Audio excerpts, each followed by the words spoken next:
ప్రభుత్వ స్థలాన్ని ఆక్రమిత చేసి ఆపై స్థలం చుట్టూ కంచె వేశారు. సిద్ధవటం మండలంలోని పెద్దపల్లి రెవెన్యూ 986, 990 సర్వే నెంబర్లు వంకపురం బోకులు ఆక్రమిత చేయడంతో ఆ ప్రాంత వాసులు కాలినడకన వెళ్లి రహదారి అన్యక్రాంతం చేశారని ప్రజలు ఫిర్యాదు చేయడంతో మండల తహసీల్దార్ విజయ్ కుమార్ ఆదేశాలతో ఆ ప్రాంతంలో పెద్దపల్లి రెవెన్యూ ఇన్ఛార్జ్ వీఆర్ఓ పరిశీలించారు.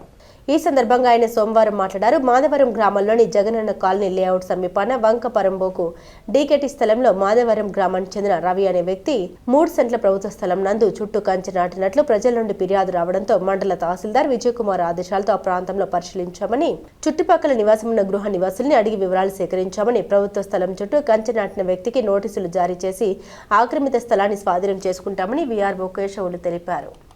సిద్ధవటం మండలం పెద్దపల్లి గ్రామపురం సర్వే నెంబర్ 995 మధ్యలో బార్డర్లో వంకపురం బోకు స్థలంలో 2 సెంట్లు ఆక్రమణ చేయడం జరిగింది. ఆక్రమణ గుర్తించడమైనది. ఈ ఆక్రమణ తొలగించవలసిందిగా అతనికి తెలియజేసినాము.